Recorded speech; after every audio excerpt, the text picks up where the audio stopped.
Thinking Basketball Podcast. My name is Ben. Welcome back. And today's show feels like deja vu to me because I think we've done this topic in 2023. I think we did this topic in 2022. It is becoming an annual tradition, but we have to talk about the offensive rating explosion. Offenses in the NBA are on fire. They're on another level. We're setting records left and right. We'll talk about a few today. I just, Cody, this is the most efficient month in NBA history. And I've said that before. Usually you say it at the end of the season, which is what's so alarming right now. We actually had this earlier in the year in the Pacers video, the Pacers-Hawks game that was like 176 to 175, whatever the heck the final score of that game was. They scored 309 points, so it wasn't 176, 175. But it was a lot of points. And I talked about, at the beginning of each season, a trend where the November offensive rating is getting higher and higher and higher. That's a big deal because offenses take some time to catch up to defenses every season. And now we're in December, and we've already set the record for the most efficient month. We are on pace for the most efficient month in the history of the entire league, probably the history of the entire sport, because it's ridiculous. And I think we have to talk about it. Yeah. What is the current record for the highest offensive rating in a single month? Do you have that on hand? Because I know we mentioned this a lot. I think last season, pretty much every podcast episode at some point, we were like, oh, and the offensive rating for this month is now at blah, blah, blah. It's at this now. So, I apologize if you've heard this story before, but everyone, the story is continuing, right? The fellowship just ended. We're in Two Towers range right now. So, Ben, what is the current record? We need a counter for how many Tolkien references you've done this month alone. Have you been reading a lot of Tolkien? You're really on fire with this. I don't know. I just feel like, we're not even going to psychoanalyze that. It just feels like those are the best references to come up with. I'll try and improve how recent my references are, Ben. Maybe I'll try and not rely on that too much. I should have a deeper bag than those singular references. Diversify it. I'll work on it in the new year. Yeah. You've at least done a little Hobbit and a little Lord of the Rings. You've had a number of Smaug references. I did. Yes, probably something to do with going and destroying the Fellowship. I don't want to give away any spoilers for anyone who hasn't read that. But okay, offensive rating by month. Let's back up just a little bit. In February of 2019, we started to see this explosion, and we don't necessarily have the official offensive rating by month easily accessible throughout all of NBA history, but we know based on the full season averages that we saw this boom. We might still be experiencing this boom that is taking us into record-setting territories that's never been touched. In the 1960s, teams were probably scoring about 90 points every 100 possessions, and 95 points every 100 possessions. And then as the 70s hit, you got into 100 points every 100 possessions. Maybe you get up to 104, 105 by the end of the decade. And then in the three-point era, which came in 1980, we just sat in a tight band of efficiency that just, Cody, was NBA basketball. It was 104 to 108 points per 100 possessions. Every once in a while, we went a little bit outside those lines, but that was it. That was the balance. It was tough to score. You needed isolation scoring. There was a lot of offensive rebounding. We shifted away from offensive rebounding. We tried to get more effective with turnovers. We went through all kinds of little rule changes, illegal defense and zone and things like. Didn't matter. 107, 108, whatever. February 2019, 112.5 offensive rating. That might have been a record. We don't know. But I think by February of 2021, we certainly would hit a record, which was 114 points per 100 league-wide. Now, again, this is the average. Before this, the best offenses in NBA history were 115 points per 100 possessions. So we're talking about Steve Nash's Suns, Magic Johnson's Lakers, Larry Bird's Celtics, Michael Jordan's Bulls could get up there. 115 was a gold standard. And no offense was ever at 116. And yet the average in February of 2021 was 114. Well, that didn't last long because in the next month they went to 114. 2022, by the time you get to the end of the year, we're at 116 points per 100 possessions. That's the league-wide average in the NBA. So if you had a 115 offensive rating, Cody, in that month, that would be the same offensive rating as the most efficient, greatest offenses ever for like the first 50, 60, 70 years of the league, and you would be below average. You would be a below average offense in March and April of 2022. Well, guess what? January of 2023, we hit 116.4. That was a new record. And then a couple months later, in March and April, we hit 117. That was the average offensive rating. And right now, in December, we don't even have to fast forward and wait till everybody gets lubricated and warmed up and on the same page.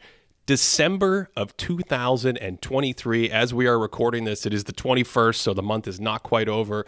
The league-wide average offensive rating in the NBA is 118 points per 100 possessions. We might be headed for 120 league-wide as an average.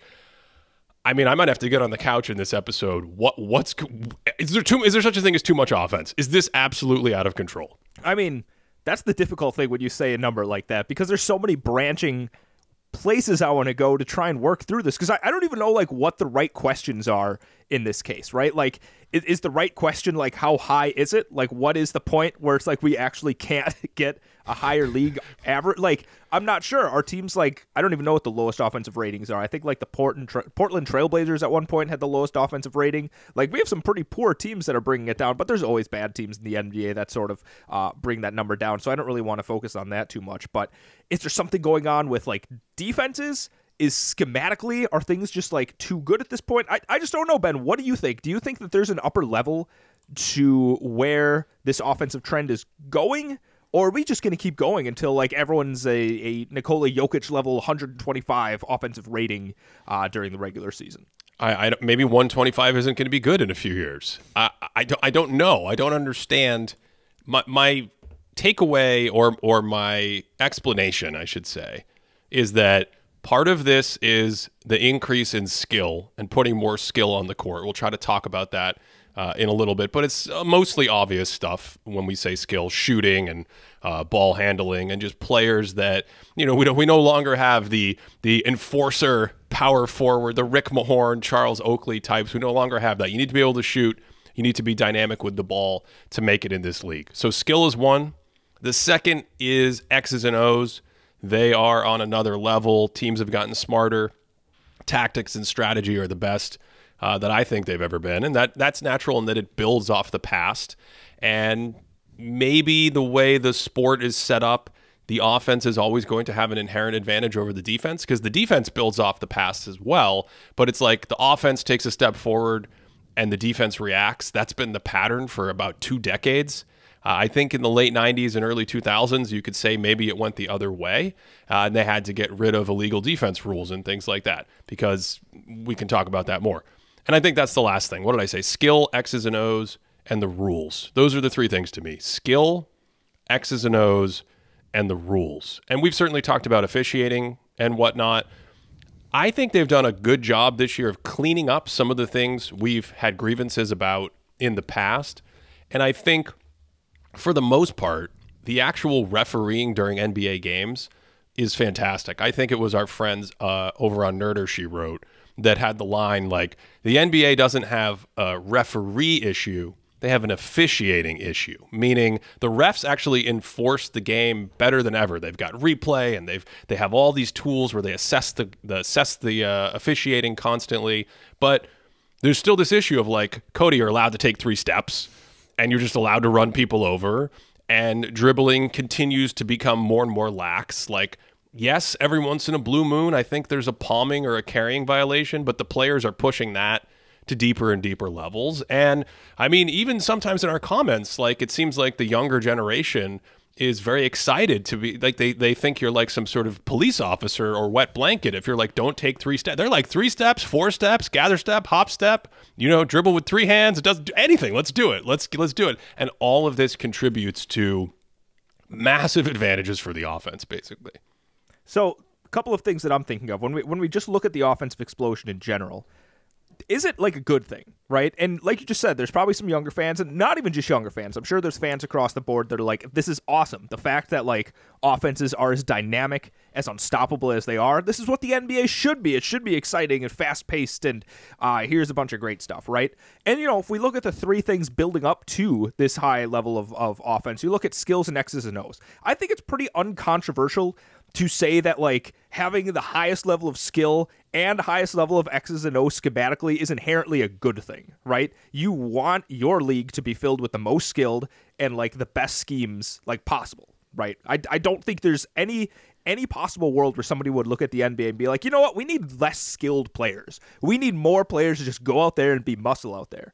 But then the rules bend. I think this is really interesting because I don't want to say as a community, because I don't think we'll ever figure out anything as a community, right? I think the NBA in general should sort of look at this and be like, where do we want the NBA to be? What do we want it to look like, right? Because if we like this offensive explosion, great. Then ignore the things that we're bringing up here. Ignore all of the like tightening up of dribbling rules and whatever else, and just let it keep exploding. This is awesome. But then if we actually do want to tinker, if we want to pull a couple of levers and be like, you know what? Let's bring it down to 110. If we can get our offensive rating around 110, things would be a lot better. I don't know what they have to do. Like, I don't know what you can do like as a system of the NBA to try and make that happen. So Ben, do you think this is even something that should be pursued? Is this something you want to talk about in terms of like how we can actually depress offensive rating a bit to get to that point? I don't know. Those are my first thoughts now that we're really talking about this explosion. Oh, I think it's relatively easy. The rules can be flexed in one way or the other to benefit the offense or the defense. So let's take this thing that we've mentioned before on this show, and in videos I've chronicled them in painstaking detail, leaning in and initiating contact as the offensive player, right? Whether you dip a shoulder or you push off with your arm, or the one that I'm going to credit James Harden for inventing. Even though in basketball it's hard to like pinpoint the inventor, he mastered it, he popularized it, he excelled with it. The in-between between the shoulder and the arm is his club. He holds his forearm out and he runs into you with his forearm. All of that contact, Cody, all of it that I just outlined used to be an offensive foul. You could not drive and move your body at force into a defender's space. Back in the 70s, you'll see games where the defensive player barely gets touched. It's the act, it's the violence of the offensive player not going to the basket and making a move, but driving himself into the defender. They'll be running alongside each other, dribble drive. He leans in immediately. Tweet, tweet, tweet. No one has to fall. There's no one's nose flopping. The hit isn't even that hard, and it's an offensive foul. At some point, that became neutral. At some point in the 80s and 90s or whatever, you were allowed the contact. The offensive player might initiate, and the defensive player could resist or take the hit, and it was neutral. We've come all the way in the last like 50 years from that being an offensive foul to that being a defensive foul. Oh, and as a lovely bonus, usually free throws in the act of shooting, because continuation rules, that's another thing that is just changed by a mile. Continuation, the idea originally was you got a free throw and you got the three-point play opportunity because you were literally in the act of shooting the ball. So instead of the two free throws, when you make the shot, you get a bonus. Now we see these plays that I'm talking about where the player's on the outside, he feels the contact, then he picks it up and throws it at the basket, and it's two free throws. I have no clue when that became considered continuation. I have no clue philosophically why it would be continuation. And so instead of me just getting up here and ranting about all these things for the episode, let's just say any of these areas can be reined back in. And yes, you're still going to have great offense with skill. Yes, you're still going to have great offense with X's and O's and strategy, but that's going to immediately change the overall offensive efficacy and how easy it is for the offense to dictate and get anywhere they want on the court. Tightening up dribble rules would change dribble penetration, things like that. Moving screens would change how effective these tactics and screening tactics are away from the ball. So I absolutely think there's a way to do it. Whether they should do it or not, is another question. I don't know. My preference is to tighten it up and have a little bit more balance. But let me ask you something, because you said something very interesting. You were talking about skill. I do agree that most of us would probably want maximum skill, maximum strategy. It's very, very interesting and fun and just dynamic to watch. Like, oh my God, how can another human do that with his body or her body? That's crazy. So here's an interesting question.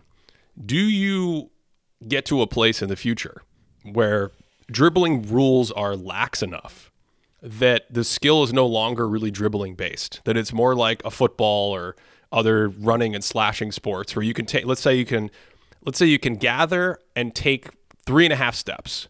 And so if you look at someone like Giannis, his superpower is just like slashing and moving into space at his size, he doesn't have to dribble to do any of that. It's literally all once he's picked up the dribble.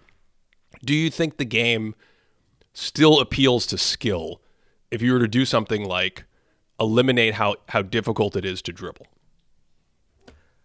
I guess I don't know what you mean. What do you mean eliminate how difficult it is to dribble? Like, okay, so if you have to follow the dribbling rules to dribble around someone, and you cannot, back in the old days, you could only take 2 steps when you finished your last dribble. So today, to most fans, that looks like half a step or 1 step is allowed. So most of what you're doing when you drive is dribbling the basketball, and you weren't allowed to put your hand under it. You had to do the Bob Cousy, like tap, tap, tap, tap. All right. That's one end of the spectrum. The other end of the spectrum is what you see with Giannis, where he picks up his dribble at the 3-point line and then gets the gather and then the 2 full pause, decelerated Euro strides. And I'm picking him not because of our shtick with you as a Bucks fan or him being known for committing as many offensive fouls as Shaq back in his heyday. I'm picking him because that literally is his superpower.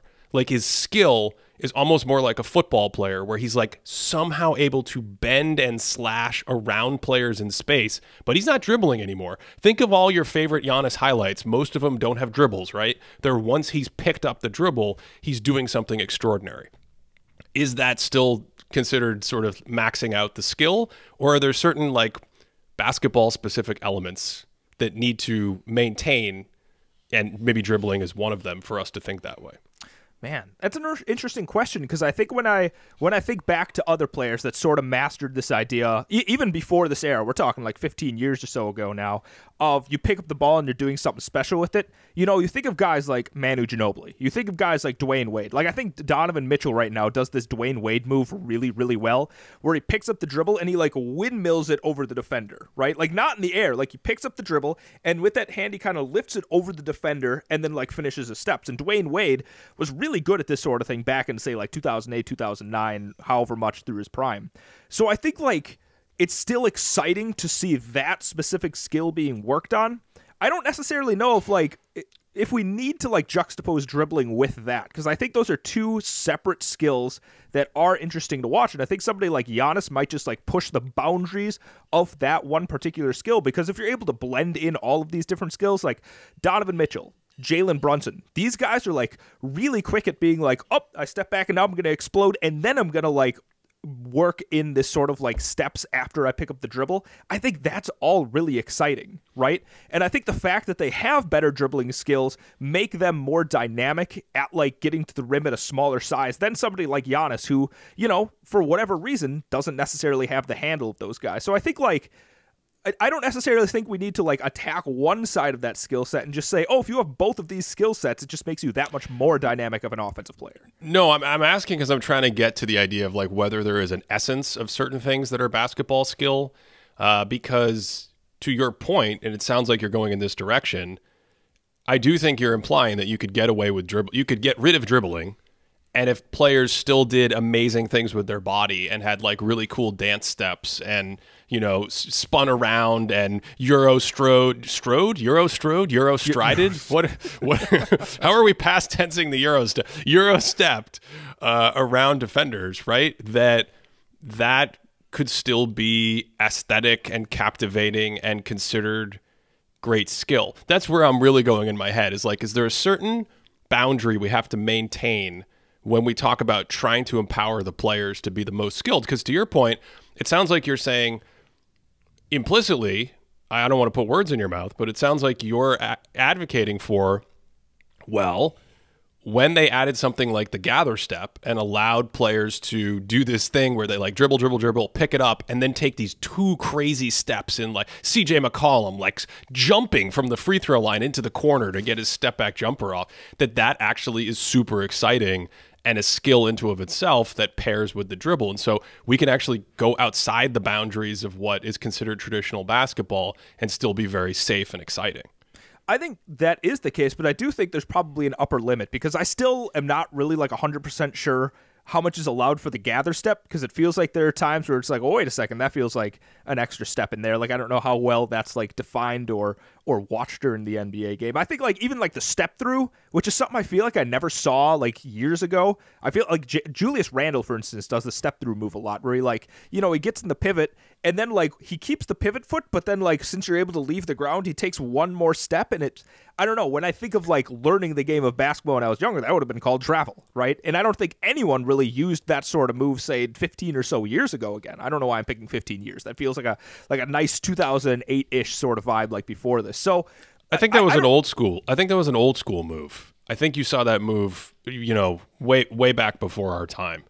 I feel like Kevin McHale did it. It was a move that older guys used, and then I think kind of went out of style for a long time, which might be why, to your point, it feels so weird when you start seeing it again. I think interestingly, I feel like the WNBA has used it a lot more. Like I feel like women's basketball always used the step through, and then the NBA kind of moved away from it. So I'm not really sure. I'm not advocating for like getting rid of dribbling or like expanding the gather step to being like you have 4 steps or whatever else. But I think I just like the idea of like when you pick up the dribble, you should have some license to be able to do something creative, right? It doesn't mean you should be able to like take an extra step beyond what the rules say, but I do think that ability to like, I don't know, it's a skill in itself that Donovan Mitchell can basically turn his like ankle at 90 degrees and still be able to like push off and finish with like his left hand. Like that's really cool to see, right? But there needs to be an upper limit for like what's allowed on that sort of drive. So one of the things that's happened as these rules have changed and as the sport has evolved is turnovers have gone way down. That's part of the reason offenses are so effective. Instead of turning it over 14 or 15% of your possessions, now for the last few years, the league average has kind of flatlined at maybe 12.5%, something like that. And so if you break down the turnover data, Cody, and you say like, well, how often are players losing the ball on the dribble? That's hands scored, so I don't know if it's perfect, but there is a thing in the play-by-play that has to do with lost ball turnovers. And if you look at lost ball turnovers, back in 2004, it was 3.3 lost ball turnovers per 100. The last 5 years, the number's like 2.6. This year, it's 2.8, stuff like that. So that right there is another, you know, like one possession a game where instead of turning it over, we're getting a shot. Where does that come from? It comes from all these dribbling rules and making it easier to get around the court. Is that more exciting? Is there an upper boundary to it? Is there a limit that people want to put on it? I don't know. I'm just here to observe those things. Personally, my preference is to allow more physicality with defense. I think that's the most important thing. I think the other big thing to answer your first question about change is defensive 3 seconds. I don't know why we need to have defensive 3 seconds anymore. It is literally handcuffing the defense. It's a rule that prevents where the defense can go. Where is it preventing the defense from going? The most important, valuable place on the court. So I'm not entirely sure why we still need to have defensive 3 seconds. But that's just another example of something you could change that would potentially help the defense fight back or maybe get a little more quote-unquote balance. I do want to throw one more turnover stat at you because I know you've mentioned it before. Travels per game. 2004, there actually weren't that many travels per game called way back then. But in the middle of the 2000s, we started to see it go up. 2009, we had 1.22 travels per game.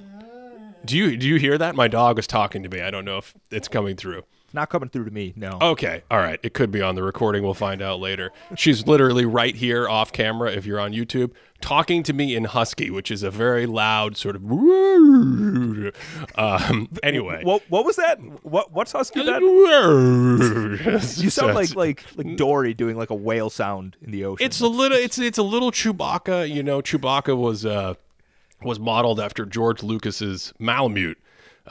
Who I think George Lucas got his Malamute was named Indiana, and he named Indiana Jones after his dog as well.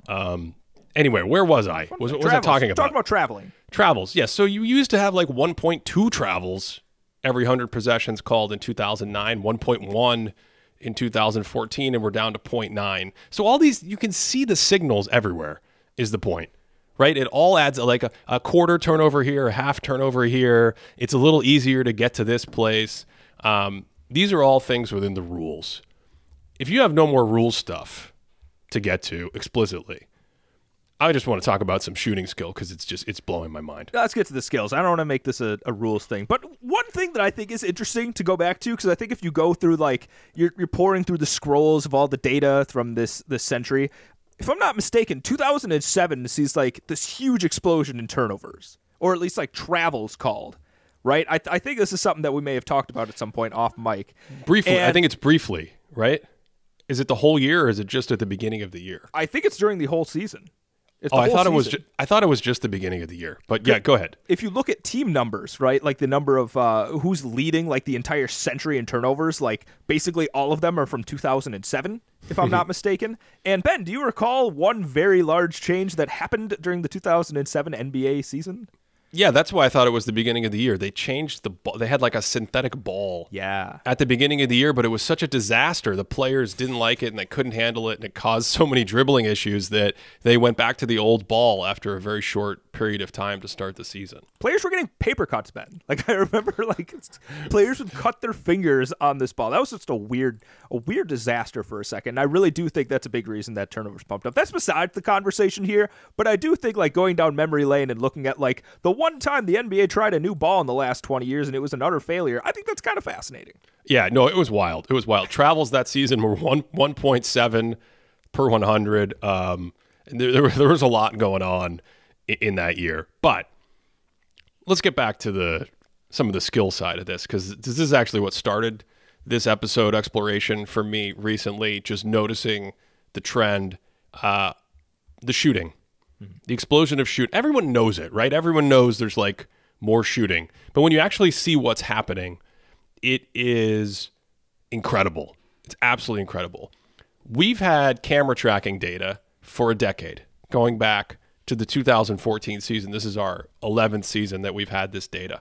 And back in 2014, if you're not paying attention, Cody, closely, you go, okay, wide open three-point percentage in 2014 was 39% league-wide.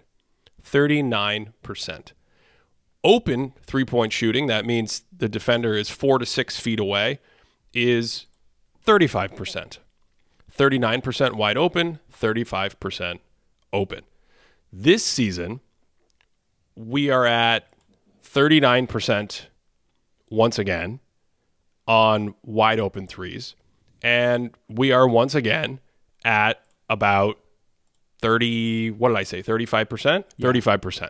Exactly the same, right? So if you're not necessarily paying close attention, you think to yourself, okay, the percentages aren't changing. Shooting a wide open three has like the same value. But you know what's changed a lot in the last 10 years that's really important in this story? What has that been? It is the number of attempts that are being taken on open and wide open shots. And I think the naive view, or maybe the partial view of this story is like, oh, offenses are so much better at creating open threes. Players are so much better at creating open threes. But I only think that's part of the story because there are now more players on the court who are skilled at shooting threes. There are now more players on the court who, when they are open, are going to jack a three. There are now more players on the court who are part of an action where Kristaps Porzingis, I'm popping out to instantly catch and like quick release a three like I'm a 6'3" guard, even though I'm 7'1" or 7'2". That's a big change. And so when we compare actual attempts in that time period, what we see is alarming. 10 years ago, the league-wide average was 11 open threes per game. 11 open threes per game. That number steadily started to climb. It went 11, 12, 14, 15. In 2019, a banner year for basketball, a lot of stuff happened in 2019. We got to about 17 open threes per 100 possessions at 38%. So we go from like 10 or 11 to 17. And it just stayed there. It's just stayed there until this season. Until this season, Cody. We are now up to almost 19 open threes per game at 39%. So what's happened in the last decade is the percentage is the same, and we've doubled the volume. And anyone familiar with all our talks about efficiency and volume scaling in basketball knows how hard that is. We've almost doubled the volume league-wide of open three-point shots without changing the percentage because of all the great shooters that are out on the court. And we see the same thing with the open, not the wide open, but the open, the 4 to 6 foot categorization, where we're at 35%, but 12.5 attempts right now per year. That started at 8. 10 years ago, it was 8. 8, 9, 10, 11. That's actually down slightly because I think it's shifted more X's and O's wise this season to getting better open threes. But that's the story. The story is there is just so much skill out there. And then, of course, we know what that means. The shooting creates space. The space opens up all the other X's and O's and driving lanes. And good luck stopping it. I think what's wild is if you stack up every single team that's played a season during the century, and I think it comes out to about 716 team seasons. And remember that, 716 team seasons. I'm going to be referencing this coming up a few times when we get to some other numbers. 716 team seasons. Okay. 716 team seasons. 716. I'm locked and loaded. Let's go. So in the top 30 of those seasons, only one team from this current season is in that top 30, right? The Miami Heat right now, this is when I checked yesterday, it was December 20th when I pulled these numbers. The Miami Heat were 26th out of all those teams. No other team from this season are in that. So like you're saying here, it's not necessarily that teams are making like three-pointers at a much higher percentage. It's the volume. And I think what I want to talk about with you, Ben, like what is happening here? Like, is it just like you just said, the fact that there's so many more guys that can shoot threes? We have these big men. We talked about Kristaps Porzingis and his ability to step like 5 feet behind the line and fire. Do you think that contributes more, or do you think there's some schematic element, kind of like what you were talking about in that Pacers-Hawks video, where just like both teams were just like, all right, let's go. Let's hurry it up. Let's kick it up the floor. Let's fire a three right away. Like, is it pushing the pace so that we get more threes earlier in the clock? Is it like the fact that certain kinds of offenses are opening up these threes and making it impossible for teams to go and contest? What's going on here in your mind that's like driving this number to go up as much as it is? Well, in addition to the shooting skill being on the court, I absolutely think we continue to see an expansion of X's and O's. And maybe we can talk maybe a little bit about the Pacers game or the Pacers as a team and playing with pace, that video we did on them. But think about some of the other sort of evolution of X's and O's schematic videos we've done in the last 2 seasons on the Thinking Basketball YouTube channel. Recently, we had the video on the evolution of sort of this pass and chase action. In retrospect, I really should have just titled that whole video, The Evolution of Give and Go. We could have started in the backyard. We could have started in the backyard with a little 2-on-2 give and go action or something like that and expanded it from black and white footage from there. But that is the video. That is what we're talking about, right? We're talking about the evolution of this action that is the simplest, oldest action in the book of passing the ball and cutting and running after passing, and specifically the power these days of using that action, running after the pass, like where you throw the pass, and then everything that flows from that. And how different that is than when it happened in the 30s or when it happened in the 80s or whatever. I actually think, from what I've seen, that was an action that kind of went out of style for a little while.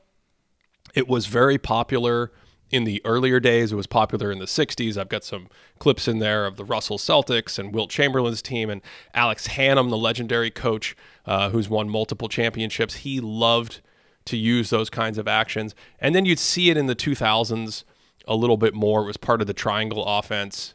You would see the Spurs use it a little bit more out on the perimeter. The Suns with Steve Nash. And so you could start to see just how like a very simple action can become more powerful when you have more skill on the court, when you have more shooters on the court, when you have more space on the court. Last year we did the evolution of the pick and roll. And what's happened there, just taking this like basic play idea and giving it more space, adding a second player, adding a third player, adding cuts and actions that are happening exactly at the same time, and what that means when you've got not just the great shooting skill, but the athletes and the playmaking and the ability to handle the ball differently. This goes, see, it always connects a little bit back to the rules as just a fundamental thing. And I know we took a long time on the rules earlier, but the reason is because it's the backbone. So when you get better dribbling access because of the rules, everything connects on a play like the pick and roll. Everything connects on a play like pass and chase or give and go or something like that. And then even stuff, just the way teams are using multiple players and actions. Cody, we were looking at this play. I want to attempt to describe this play on radio. This is going to be a challenge. It's going to be a challenge because by design, it is not a play made for radio. But I want to describe it to convey the complexity of the kind of offensive sets you can run now. It is a play that the University of Connecticut men's team likes to run, and it starts with the ball handler throwing it to his teammate who gets a little screen at the top of the key. All right? That teammate then pitches it right back to the ball handler, and the guy who set the screen for the first teammate who received the pass, he turns around and sets a screen for the ball handler. So now we might be rolling a little pick and roll out of that movement. No, we're not doing pick and roll out of that movement. That guy is slipping that screen. He's veering off. He's setting another screen back to the original dude who caught the ball, who's doing a U-turn, and he's slice cutting across the face of the key, coming in the other direction. He doesn't get the ball. The ball handler passes it to another teammate. He gets another screen. I mean, we're only like 2.5 seconds into the play. If you could still figure out what's going on just on radio, more power to you. I think the point is made, right? Like, what ends up happening is in about 6 seconds, there's like 5 screens, 3 different cuts, 2 different pieces of misdirection. A dude who did all this at the beginning that I've been trying to describe, he slices all the way to the other side of the corner to clear the paint. Someone slips a screen, backdoor cut, layup. That happens in like 7 seconds. That is extraordinarily difficult to guard when you also need to worry about all 5 ball handlers being able to put it on the deck and drive, and all 5 players on the court shooting. And that's the X's and O's part that I think is never going back in the bottle, regardless of what changes we make. Nor do I think we want them to. Like, I think that sort of dynamic offense is just a lot more fun to watch. Like, you and I watch a lot of historical hoops, and I promise you all, if you go back to the 80s, to the 70s, and you watch some actions, it doesn't look like that. Like the play that Ben described that you all perfectly have in your mind, because Ben's words are a painting. He Bob Rossed that and just like threw up these wonderful clouds of veer screens and whatever else is going on. And you're like, yep. A cozy little cabin was in that play. Yeah. I think we could use a little rip screen in this action. Let's put a little waterfall squirrel over here on the backdoor cut. Yeah, go ahead. I think there's some interesting downwind outcomes that aren't just wide open 3-point percentage too. And I think one of the biggest like statistical things that stand out to me right now, especially from this season and the last couple of seasons, is actually team field goal percentage at the rim. Okay, so we talk, like, everyone talks about threes, like, oh, analytics tells you to take a 3. No, actually, analytics tells you to take the most efficient shot. Whatever, everyone knows that. Scoring at the rim that's uncontested, it's a pretty efficient shot, Ben. That's probably the most efficient shot. And if you look at, Ben, how many team seasons are there this century? How many are we 716. I don't know why I'm supposed to, there's like a quiz on 716 later. What? Go ahead. 716. If you rank all of those 716 team seasons in rim field goal percentage, Ben, field goal percentage, 6 of the top 12 are from this season. Yeah, so that was the prestige. That was the prestige right there. I'm not done with that yet, Ben. 22 of the top 23 are from the last 3 seasons. Okay? And the first team that appears from before the 2011 season is the 2001 Philadelphia 76ers, who appear 49th on the list. Okay? And we've talked about this in terms of LeBron, where if you look at a lot of like LeBron's rim attempts and his rim percentage, it's basically unchanged from like 2014, 2013, when he was clearly like much more physical, much more athletic, things like that. And it's not necessarily that somebody like LeBron has just stayed exactly the same in terms of athleticism and driving ability. The game has changed to the point where teams are able to get to the rim on some of these wide open attempts and just get easier layups out of it. Like you think, let's take the Philadelphia 76ers for a second, right? And the Nick Nurse of it all, and the way that he's able to utilize Joel Embiid, he's up top, right? And so if Joel Embiid has the ball 16 feet away from the basket, first of all, you have to be on top of him, or else he's just going to fire away and hit one of his just like unguardable mid-range shots, okay? But you also have to be close to him, because Tyrese Maxey is going to be flying from over here, and if your defender isn't like high enough to stop him, he's going to pull from 3, right? But if you're too close to him, he's just going to blow by you and get to the basket and score. But then if you like cut off and try and stop him from getting to the basket, he just dumps it off to Embiid, who's just a bear under the basket and either draws free throws or scores some kind of a layup, right? So when you have these talented big men that are able to stretch the floor and whatever else, it just like adds so much more dynamism to the idea of like, oh, these guards also are coming off, then you have to pay attention to them. So it opens up the 2 most valuable spots on the court, which are the 3-point line and the rim. And I guess you could say the free throw line, but also like getting to the rim opens that up as well. But that's the other aspect that people don't talk about, is the fact that players are just getting easier shots at the basket as opposed to just getting easier shots from the 3-point line. Well, there are no places to hide anymore. There are no weak spots. So one of the coolest things about basketball, I've written about this so many times, is it's not this linear 1 + 1 + 1 = 3. There are different interaction effects going on. And one of the interaction effects that I think I started to notice and we started to see in the 2000s was the one that jumps out to me was Vlad Radmanovich with the Lakers and being a stretch 4 in that lineup. And what happened when you had a stretch 4 in that lineup who was a skilled 3-point shooter versus taking him off the floor. And all of a sudden you just start to look around the league and you start to be like, now wait a second. When Hedo Turkoglu's on the court, good things are happening. And when he's off the court, the team, like independent of the overall player's skill, the team may not be that much better. These players aren't necessarily superstars. But if you go see the lineups with the best offensive ratings, now wait a second, Ryan Anderson's playing a lot of basketball. Things are going really well. Why is that? Why is the offense so good when he's out there? It was the ability to have an extra shooter and create that space. That was the 4-man. Now we've done it with the 5-man. So there are no more places to hide. There are no weaknesses. There's no one who can't do everything anymore. And that creates the dynamic tension that you talked about, where you have 2 high-value real estate spots. You have to protect one and the other at the same time. And obviously, I think the one that you still want to protect more is the rim, because an open 3, even at 39%, even a 40% 3-point shooter, that's worth 1.2 points. But an open layup is worth like 1.8 points. It's incredibly high, 80, 90 something percent if you can't get someone over to contest the shot.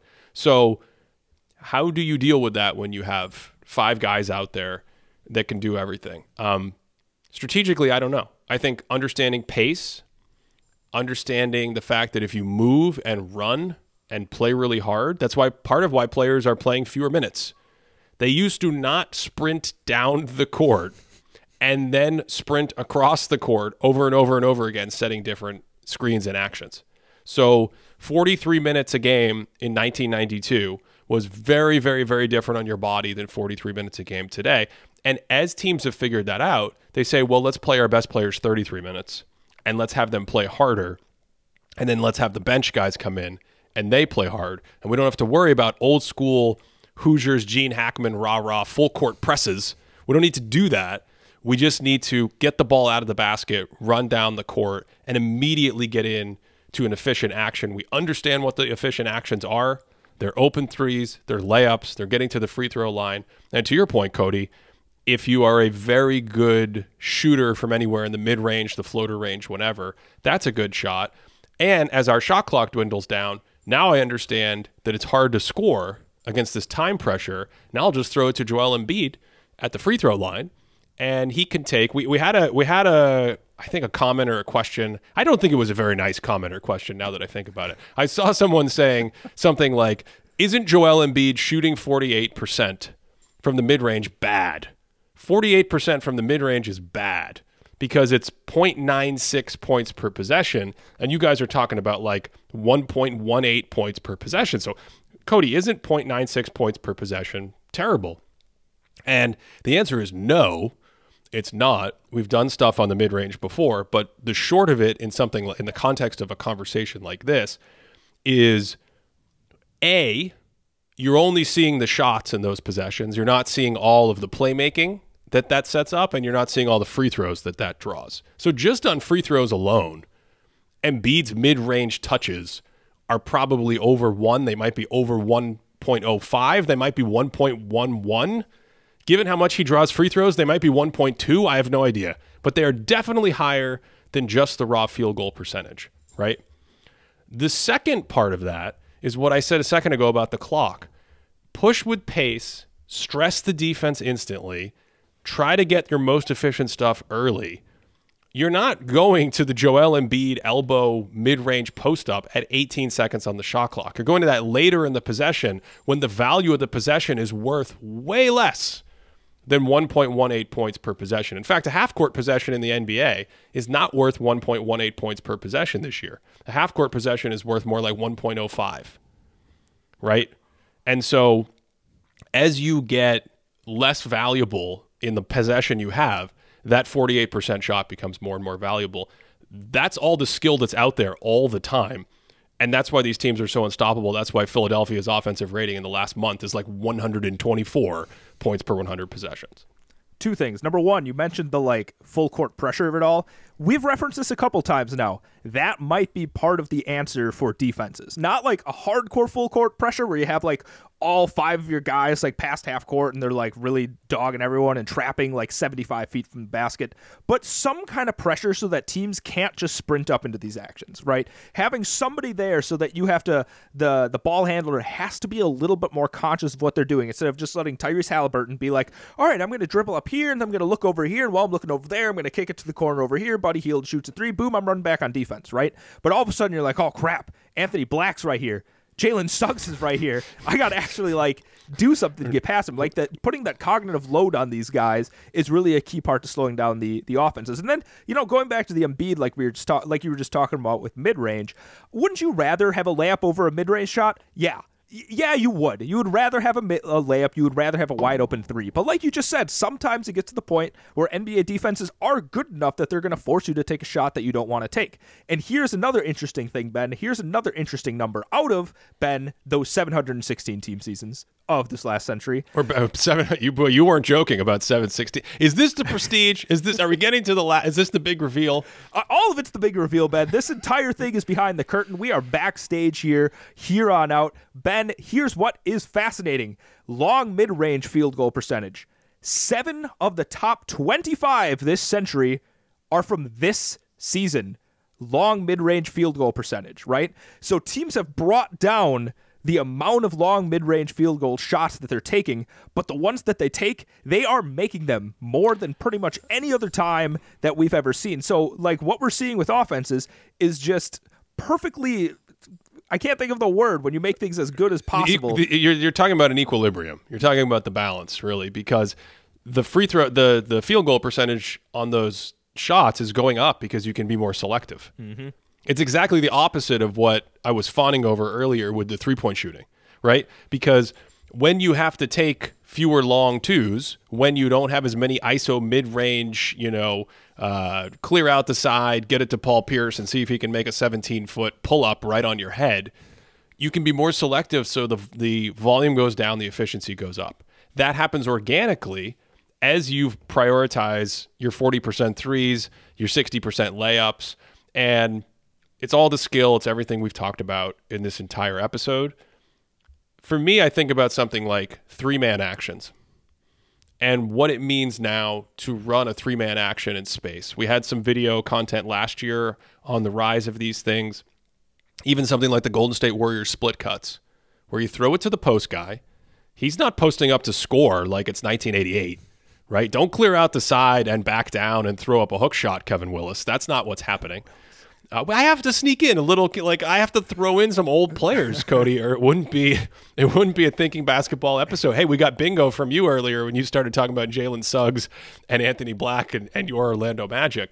But back on track, throw it to Draymond, and now he's got the ball, and two other guys, Curry and Clay, can run off each other and cut and screen and move and things like that.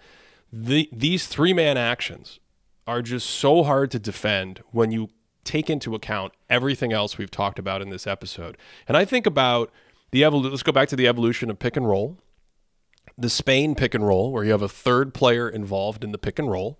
That player is usually sitting in the paint or around the free throw line or something like that, and he's going to come up and set another screen for the original screener in pick and roll. And then he can go out, he can fly out to the three-point line and he can shoot a three. I mean, does anything perfectly embody what we're talking about more than a pick and roll action with three players? It could be staggered pick and roll. One guy pops, one guy rolls, and now Luka has, I can hit Derek Lively for my lob and my dunk, my beautiful rim field goal percentage that I know all the analytics people are going to be so excited about in the department, or I can kick it out to Tim Hardaway Jr. because he just popped out to the three-point line. That tension, that interaction, I mean, this stuff is happening in 2.5 seconds. When we do videos, I got to rewind and pause and slow it down. Yeah, it's awesome. It's exciting to me. It's spectacular.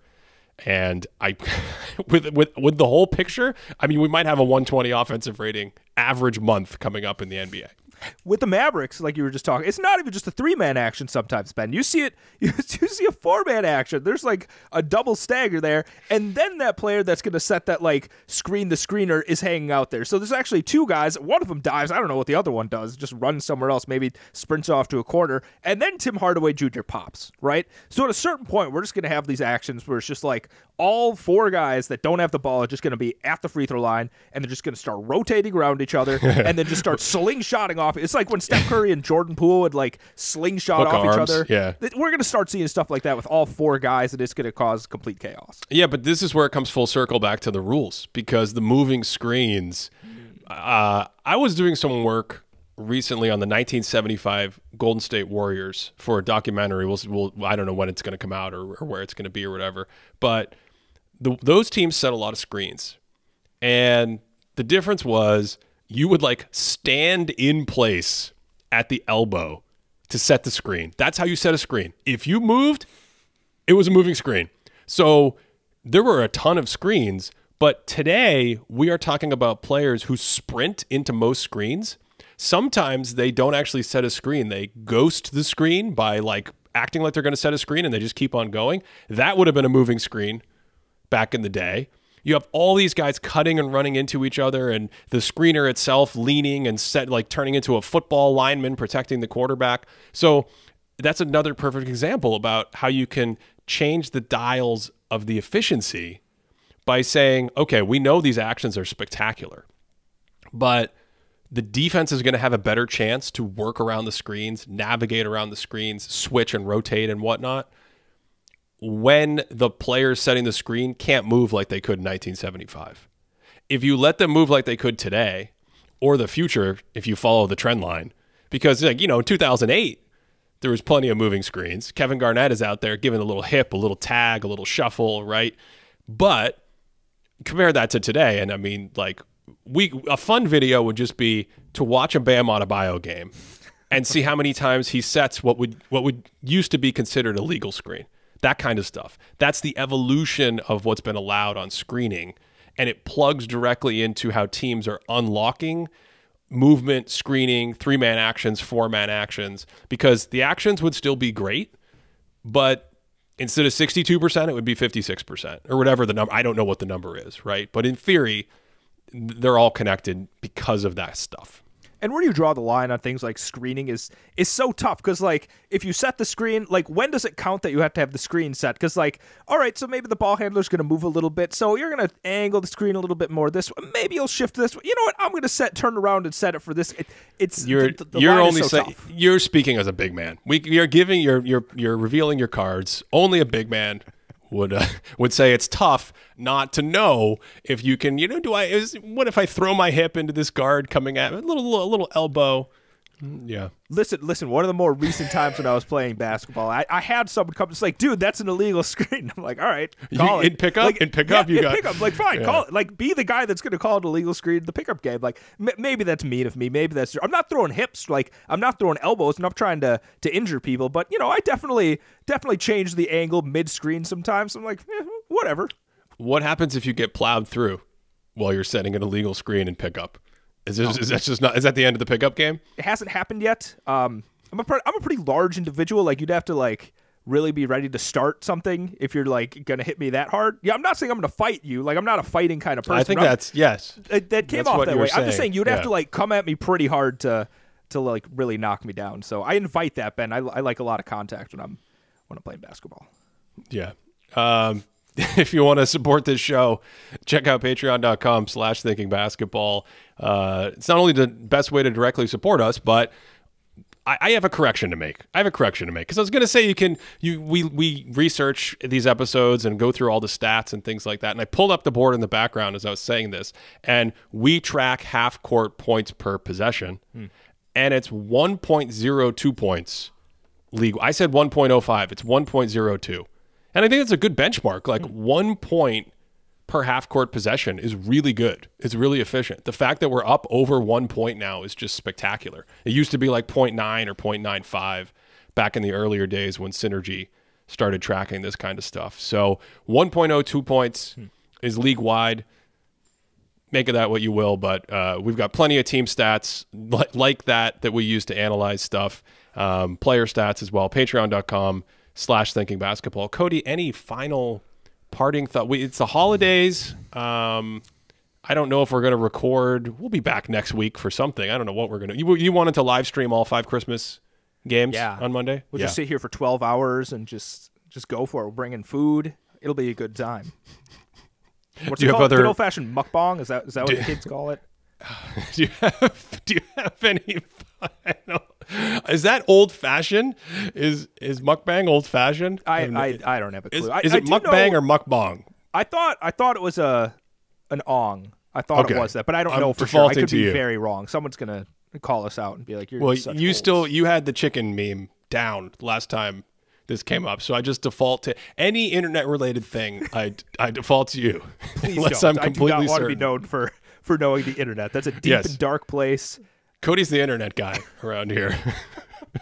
Do you have final thoughts on this topic before we wrap the show? You know what?